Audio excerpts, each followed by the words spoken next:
नमस्कार दोस्तों, बहुत बहुत स्वागत है आप लोगों का सिंपल एजुकेशन में।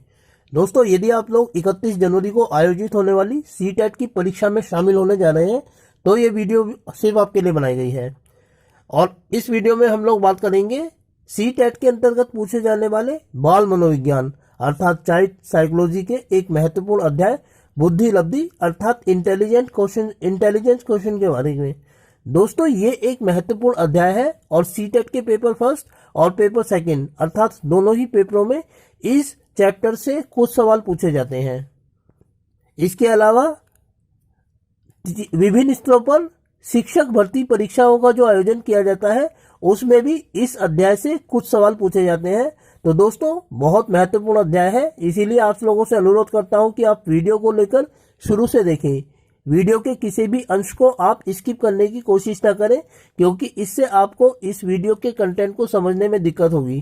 तो चलिए दोस्तों, बिना वक्त जाया किए हुए हम लोग आरंभ करते हैं अपना अध्ययन बुद्धि लब्धि या आईक्यू के बारे में। दोस्तों, सबसे पहले सवाल यही उठता है कि आखिर बुद्धि या इंटेलिजेंसी आखिर कहाँ किसको जाता है। तो इस प्रश्न के जवाब में अनेक मनोवैज्ञानिकों ने कार्य किया है और अलग अलग विद्वानों ने अलग अलग दृष्टिकोण से बुद्धि को समझाने और समझने का प्रयास किया है।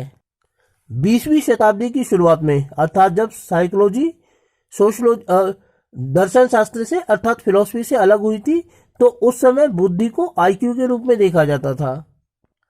और इस संबंध में जर्मनी के विलियम स्टर्न ने एक सूत्र का प्रतिपादन किया था, जिसके अनुसार किसी बच्चे का आईक्यू लेवल ज्ञात किया जाता था और उसके आधार पर यह तय किया जाता था कि वह बच्चा कितना बुद्धिमान है। ये सूत्र दोस्तों इस प्रकार था: बुद्धि लब्धि यानी कि आईक्यू बराबर मानसिक आयु अर्थात मेंटल एज बटा यानी उसके नीचे वास्तविक आयु अर्थात क्रोनोलॉजिकल एज इनटू 100।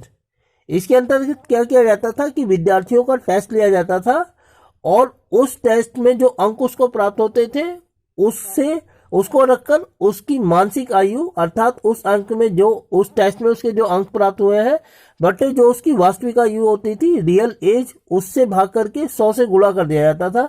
इस प्रकार जो अंक प्राप्त होते थे उससे उस विद्यार्थी का आईक्यू लेवल ज्ञात होता था।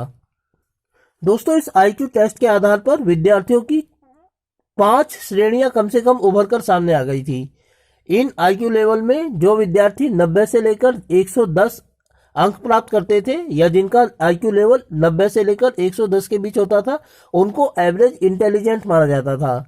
जबकि दूसरी ओर जो विद्यार्थी 120 से लेकर 130 तक अंक आईक्यू लेवल जिनका था वो अबोव एवरेज कहलाते थे, यानी कि सामान्य विद्यार्थी से थोड़े ऊपर। और जो विद्यार्थी 130 प्लस अंक प्राप्त या आईक्यू लेवल के अंतर्गत आते थे उनको जीनियस कहा जाता था। जबकि 70-90 से नीचे अंक प्राप्त करने वाले अर्थात 70 से लेकर 90 तक अंक प्राप्त करने वाले विद्यार्थियों को स्लो लर्नर या बिलो एवरेज कहा जाता था। लेकिन ये विद्यार्थी इतने कमजोर नहीं थे दोस्तों कि इनको अलग स्पेशल स्कूलों में भेजने की आवश्यकता पड़े, बल्कि इन विद्यार्थियों को हम थोड़ी सी इनके साथ मेहनत करके सामान्य विद्यालयों में ही पढ़ा सकते थे। और जो 5वीं श्रेणी थी वह उन विद्यार्थियों की थी जिनका आईक्यू लेवल 70 से कम था। दोस्तों, इन आईक्यू टेस्ट में जिन विद्यार्थियों का आईक्यू लेवल 70 से कम हुआ करता था उसको उन विद्यार्थियों को यह सलाह दी जाती थी या उनके बारे में यह माना जाता था कि उनको अलग स्पेशल स्कूल्स में भेजने की आवश्यकता है। अभी दोस्तों, वीडियो के आगे के भाग में हम यह जानेंगे कि ये जो आईक्यू लेवल तैयार किए गए थे और विद्यार्थियों का जो ये वर्गीकरण किया गया था लगभग 5 भागों में आईक्यू लेवल के आधार पर, उसका मकसद क्या था। तो इसीलिए दोस्तों वीडियो में बरकरार रहिए और देखते रहिए मेरे साथ मेरी इस पूरी वीडियो को। चलिए दोस्तों, थोड़ा सा आगे बढ़ते हैं और देखते हैं आईक्यू लेवल के बारे में आगे की कहानी। दोस्तों, ये जो आईक्यू लेवल के टेस्ट तैयार किए गए थे ये स्कूली विद्यार्थियों के लिए तैयार किए गए थे और अक्सर जो इनमें सवाल पूछे जाते थे वो भाषा आधारित सवाल होते थे, क्योंकि स्कूलों में जो विद्यार्थी पढ़ते हैं वो तो पढ़ने लिखने का कार्य ही करते हैं और जो भी टेस्ट उनका लिया जाता है वो लिखित रूप में तैयार किया जाता है। इसीलिए भाषा आधारित ये टेस्ट हुआ करते थे, जिनको विलियम स्टर्न के सूत्र के अनुसार विद्यार्थियों के आईक्यू लेवल को जानने के लिए आयोजित किया जाता था। और इन आईक्यू टेस्ट में विद्यार्थियों का जो आईक्यू होता था उसके आधार पर उनका जो कैटेगरी होती थी आईक्यू टेस्ट के आधार पर वो निर्धारित की जाती थी। लेकिन दोस्तों इस संबंध में एक महत्वपूर्ण सवाल ये उठा कि जो विद्यार्थी स्कूलों में पढ़ते हैं उनके साथ तो हम आईक्यू टेस्ट करके ये निर्धारित कर लेते हैं कि उनका आईक्यू लेवल क्या है और वो इंटेलिजेंसी के मामले में कहाँ ठहरते हैं, इससे ये निर्धारित हो जाता था। लेकिन सवाल ये था कि जो बच्चे स्कूलों से बाहर हैं और किसी भी कारण से विद्यालय के अंदर नहीं आ पा रहे हैं या पढ़ नहीं पा रहे हैं, क्या वो इंटेलिजेंट नहीं है? इसीलिए इस संबंध में फ्रांस के बिने ने कुछ कार्य किया। फ्रांस के बिने ने इस संबंध में आईक्यू लेवल में एक नए तरीके के टेस्ट का निर्माण किया जो भूल भुलैया आधारित टेस्ट कहलाते थे। इसके अंतर्गत सवाल नहीं होते थे बल्कि सवाल के आधार पर पहेलियां होती थी जिनको विद्यार्थियों को सुलझाना होता था या बच्चों को सुलझाना होता था, क्योंकि ये ऐसे बच्चों के साथ आयोजित किए जाते थे जो शिक्षा व्यवस्था का हिस्सा नहीं थे। तो इस प्रकार दोस्तों आगे चलकर जो हम इन आईक्यू टेस्ट है उनको दो भागों में विभाजित कर सकते हैं, या हम ये कह सकते हैं कि आईक्यू टेस्ट में जो सवाल पूछे जाते थे वो दो प्रकार के हुआ करते थे। एक भाषा आधारित जो उन विद्यार्थियों के लिए बनाए जाते थे जो शिक्षा व्यवस्था का हिस्सा थे, जबकि दूसरे प्रकार के प्रश्न भूल भुलैया आधारित होते थे जो विद्यार्थी की सामान्य योग्यता को दर्शाते थे, भले ही वह स्कूली शिक्षा व्यवस्था का हिस्सा है या नहीं है। चलिए दोस्तों अब हम ये जानते हैं कि आखिर इन आईक्यू टेस्ट का मकसद क्या था। तो दोस्तों अभी हमने देखा कि इन आईक्यू लेवल के आधार पर विद्यार्थियों को लगभग 5 श्रेणियों में वर्गीकृत किया जाता था।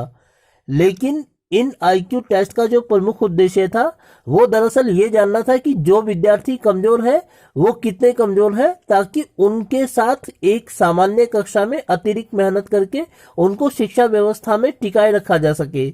इनका जो उद्देश्य था आईक्यू टेस्ट का वो ये नहीं था कि विद्यार्थियों को छांटा जाए और कमजोर विद्यार्थियों को अलग भेज दिया जाए, ऐसा इसका मकसद नहीं था।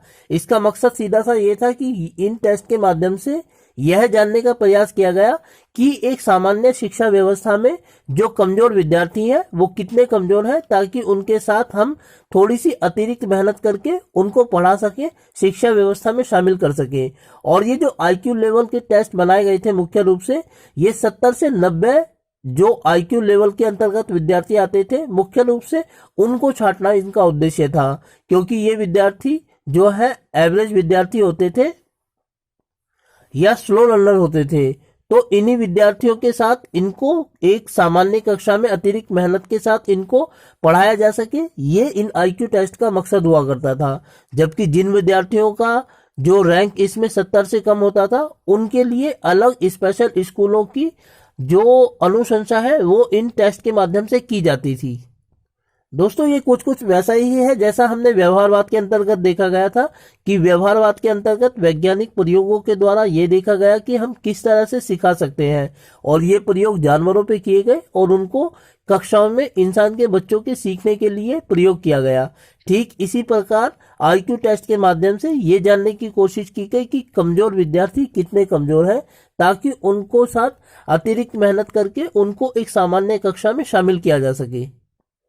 दोस्तों बिने साहब ने फ्रांस में आईक्यू के लिए जो टेस्ट तैयार किए गए थे, अमेरिका में स्टैनफोर्ड विश्वविद्यालय के एक प्रोफेसर हुआ करते थे LM टर्मन, उन्होंने इसके ऊपर कार्य किया और अमेरिका के लिए उन्होंने जो आईक्यू टेस्ट तैयार किए उनको स्टैनफोर्ड बिने स्केल टेस्ट कहा गया।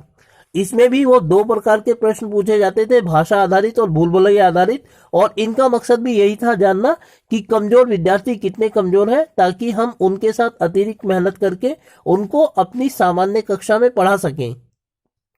दोस्तों ये जो सारा वर्णन हमने अभी बुद्धि के बारे में किया है, जाना है, यह बुद्धि का एक कारक सिद्धांत था, 1 फैक्टर थ्योरी ऑफ इंटेलिजेंस था। इसका प्रतिपादन बिने साहब ने किया था और स्टर्न टर्मन जैसे लोगों ने, विद्वानों ने इसको आगे बढ़ाया था।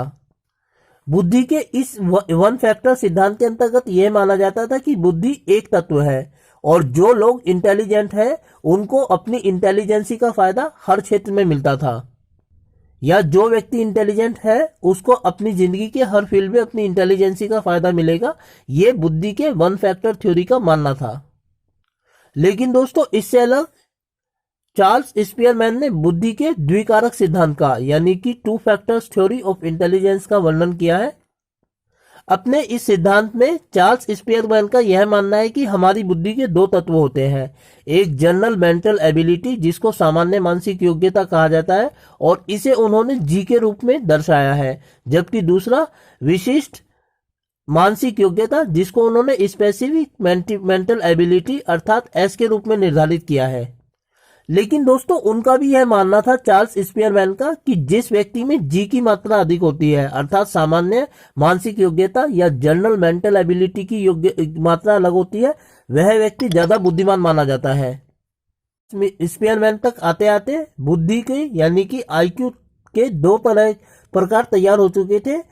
पहला वो जिसके अंतर्गत ये माना जाता था कि बुद्धि एक सामान्य योग्यता है और बुद्धि एक ही है, जिसको 1 फैक्टर थ्योरी ऑफ इंटेलिजेंस कहा जाता था, जबकि चार्ल्स स्पीयरमैन ने दर्शाया कि बुद्धि के 2 कारक होते हैं, इसीलिए इसको 2 फैक्टर ऑफ इंटेलिजेंस थ्योरी कहा गया।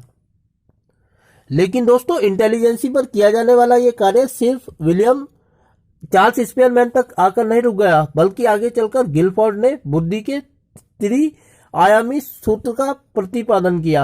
उन्होंने दिखाया कि हमारी बुद्धि के जो होती है उसके 3 आयाम होते हैं और इन 3 आयामों को उन्होंने संक्रिया अर्थात ऑपरेशन, विषय वस्तु अर्थात कंटेंट और उत्पाद अर्थात प्रोडक्ट के रूप में परिभाषित किया। उनका मानना था कि बुद्धि एक ऐसी सामान्य योग्यता होती है जिसमें हम लोगों के साथ संबंध स्थापित करते हैं, समस्याओं का हल खोजते हैं और दूसरों के साथ व्यवहार में सामंजस्य स्थापित करते हैं। तो इस प्रकार हमारी बुद्धि के 3 आयाम होते हैं और इस बुद्धि के त्रि-आयामी फैक्टर का वर्णन गिलफोर्ड के द्वारा किया गया।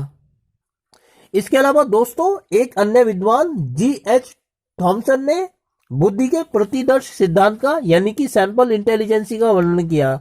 सैंपल इंटेलिजेंसी या प्रतिदर्श जो बुद्धिमानी है वह क्या होता है? वह यह होता है कि इसके अंतर्गत हम किसी विद्यार्थी की इंटेलिजेंसी को जानने के लिए उससे कुछ सवाल जवाब कर लेते हैं और अगर विद्यार्थी इंटेलिजेंट है तो वह उन सवालों का सही जवाब देगा।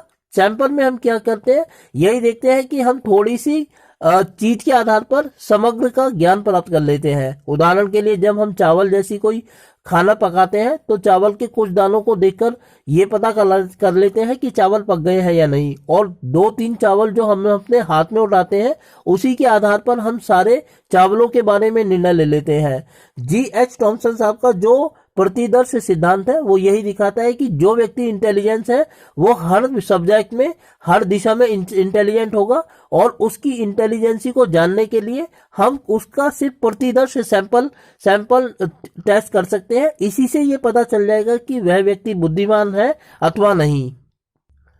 दोस्तों बुद्धि के संबंध में डैनियल गोलमैन ने इमोशनल इंटेलिजेंस यानी कि भावनात्मक बुद्धि और स्पिरिचुअल क्वोशेंट यानी कि आध्यात्मिक बुद्धि का वर्णन किया है और उनका मानना है कि बुद्धिमान होने के लिए यह आवश्यक है कि हम आध्यात्मिक और भावनात्मक तौर पर इंटेलिजेंट हों, क्योंकि जब तक हम इस क्षेत्र में इंटेलिजेंट नहीं होंगे तब तक में हमें खुशी की प्राप्ति होगी। इसीलिए अगर हम किसी अपने आप को इंटेलिजेंट मानते हैं तो इंटेलिजेंसी के उस दायरे को प्राप्त करना बहुत जरूरी है जिसका वर्णन अब्राहम मैस्लो ने अपने सिद्धांत के 5वें चरण अर्थात सेल्फ एक्चुअलाइजेशन के रूप में किया था।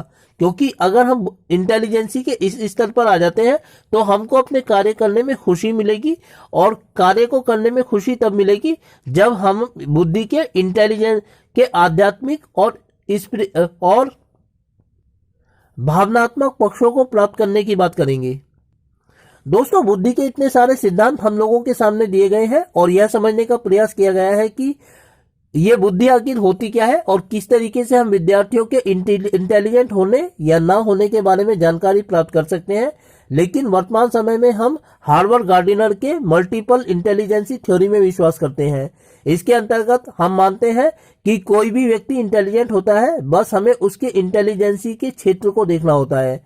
दोस्तों इसके ऊपर मैं पहले ही वीडियो बना चुका हूं और आप लोगों के सामने प्रस्तुत कर चुका हूं हार्वर्ड गार्डिनर के मल्टीपल इंटेलिजेंसी थ्योरी के बारे में। अगर आपने वो नहीं देखी है तो मैं उस वीडियो का लिंक इस वीडियो के डिस्क्रिप्शन में डाल दूंगा ताकि आप उसको देख सकें। तो आज के इस वीडियो में हम लोगों ने बात की दोस्तों बुद्धि के बारे में। तो दोस्तों यह थी हमारी वीडियो आज की, जिसमें हमने बुद्धि लब्धि अर्थात इंटेलिजेंट क्वेश्चन के बारे में बात की। उम्मीद करता हूं कि आपको यह वीडियो अच्छी लगी होगी, और साथ ही आपसे अनुरोध करता हूं कि यदि वीडियो अच्छी लगी तो वीडियो को लाइक और चैनल को सब्सक्राइब जरूर कर दें, और साथ ही ज्यादा से ज्यादा लोगों तक इस वीडियो को पहुंचाने के लिए इस वीडियो को ज्यादा से ज्यादा लोगों तक शेयर करें, और अगली वीडियो तक जुड़े रहें मेरे साथ मेरे यूट्यूब चैनल सिंपल एजुकेशन पर। वीडियो को देखने के लिए आपका बहुत बहुत धन्यवाद दोस्तों।